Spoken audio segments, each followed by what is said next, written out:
January 19th, 2016, Tuesday of the second week in Ordinary Time. A reading from the first book of Samuel. The Lord said to Samuel, "How long will you grieve for Saul, whom I have rejected as king of Israel? Fill your horn with oil and be on your way. I am sending you to Jesse of Bethlehem, for I have chosen my king from among his sons." But Samuel replied, "How can I go? Saul will hear of it and kill me." To this the Lord answered, "Take a heifer along and say, 'I have come to sacrifice to the Lord.' Invite Jesse to the sacrifice, and I myself will tell you what to do. You are to anoint for me the one I point out to you." Samuel did as the Lord had commanded him. When he entered Bethlehem, the elders of the city came trembling to meet him and inquired, "Is your visit peaceful, O seer?" He replied, "Yes, I have come to sacrifice to the Lord. So cleanse yourselves and join me today for the banquet." He also had Jesse and his sons cleanse themselves and invited them to the sacrifice. As they came, he looked at Eliab and thought, "Surely the Lord's anointed is here before him." But the Lord said to Samuel, "Do not judge from his appearance or from his lofty stature, because I have rejected him. Not as man sees does God see, because he sees the appearance, but the Lord looks into the heart." Then Jesse called Abinadab and presented him before Samuel, who said, "The Lord has not chosen him." Next Jesse presented Shammah, but Samuel said, "The Lord has not chosen this one either." In the same way, Jesse presented 7 sons before Samuel. But Samuel said to Jesse, "The Lord has not chosen any one of these." Then Samuel asked Jesse, "Are these all the sons you have?" Jesse replied, "There is still the youngest who is tending the sheep." Samuel said to Jesse, "Send for him. We will not begin the sacrificial banquet until he arrives here." Jesse sent and had the young man brought to them. He was ruddy, a youth handsome to behold, and making a splendid appearance. The Lord said, "There, anoint him, for this is he." Then Samuel, with the horn of oil in hand, anointed him in the midst of his brothers.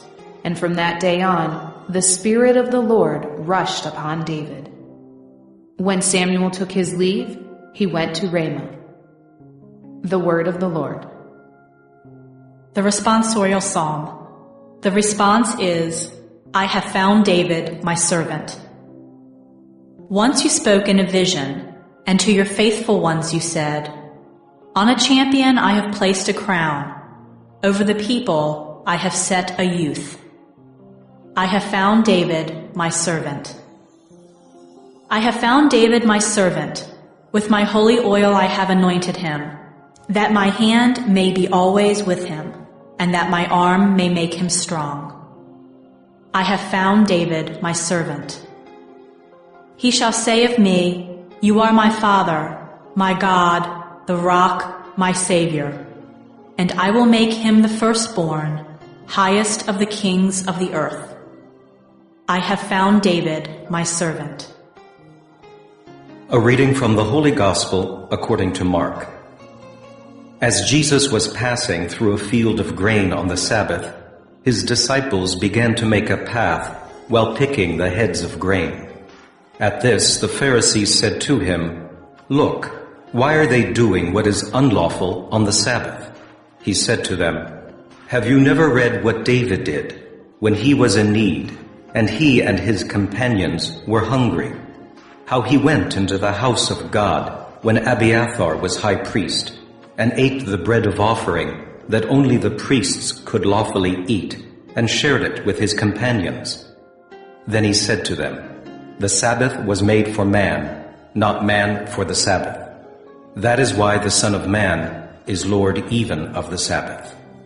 The Gospel of the Lord.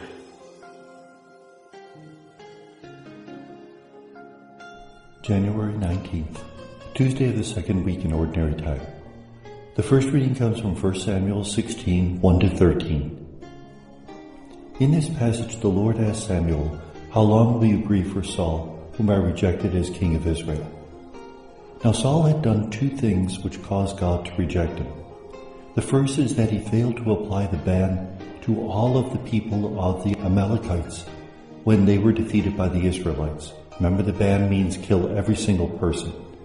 And the second thing was that Saul was waiting for Samuel to perform a sacrifice before he attacked the Philistines. Well, Samuel didn't come, and finally Saul performed the sacrifice. And Samuel saw that as an offense to his honor because Samuel was the one who was supposed to perform this sacrifice. Now that's a bit ambiguous because David and Solomon get away with performing sacrifices when they bring the Ark of the Covenant to the city of Jerusalem, when they dedicate the temple. Later on in the history of Israel, the king will be forbidden to act as a priest, but in the early days, it was seen as part of his responsibility. Nevertheless, this is one of two reasons that God rejects Saul. And so Samuel has to choose another leader for Israel. Remember, up to this time, the leaders of Israel are chosen on a charismatic basis. It's not that the son of the king becomes the king. Rather, someone else has to be chosen. And so Samuel goes to Bethlehem, as God has ordered, and he visits Jesse. Jesse has a number of sons. Samuel sees them and thinks that the most handsome, the oldest, the strongest would be the king of Israel. But God sees the hearts, and so he waits until David is called from shepherding the flock. And he tells him, this is the one whom you are to anoint as the new king of Israel.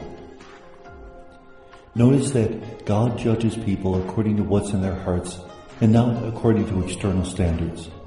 Martin Luther King Jr. spoke of this, that we judge people according to their integrity, according to what's inside of them, rather than the color of their skin, rather than their religion. And God judges us in just this manner. Now we could well ask, why is it that David is seen as so good when later on he'll commit adultery, he'll commit murder? And we really don't have an answer for that. God does what God does. And we have to learn to surrender to God's will, even when it doesn't fully make sense to us. That was one of the theological problems that really troubled Israel.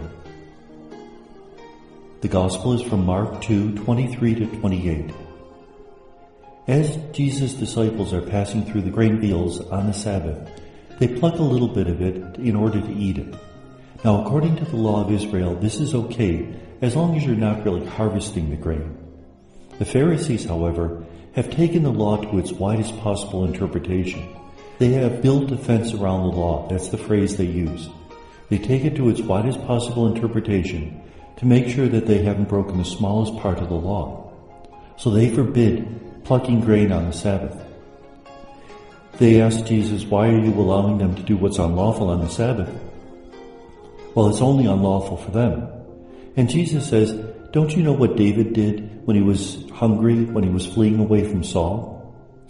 How Abiathar gave him the showbread that was legitimate only for the priest to eat.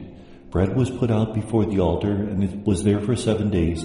After that, it could be eaten by the priest but not by the people because it had been dedicated to the Lord. Well, the chief priest of that shrine gave that bread to David and his followers because they were hungry. They had run away without provisions. The only difficulty of this is that it wasn't Abiathar who did it. It was Ahimelech, Abiathar's father. Is this a possible error on the part of Jesus? Remember, errors are not sins.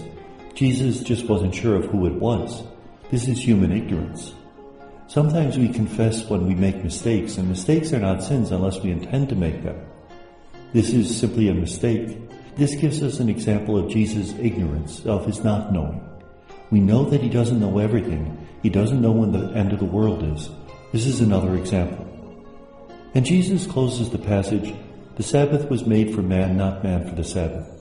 That the reason for the Sabbath is so that we have a time of rest, a time when we can worship God, when we can put together our thoughts, when we can serve others. And the Son of Man is Lord even of the Sabbath. Jesus calls himself the Son of Man. He doesn't call himself Messiah or God. He calls himself the Son of Man, a title taken from Daniel, where the Son of Man receives power and authority. But whenever Jesus talks about himself as being the Son of Man, he also takes vocabulary from the songs of the suffering servant. This is his self-definition of what he will be, one who will suffer for the people, but then will receive power and authority. And so Jesus says, I have power to determine how the Sabbath is to be celebrated. The Pharisees thought they had that authority. Jesus is appropriating it to himself. And may God bless us.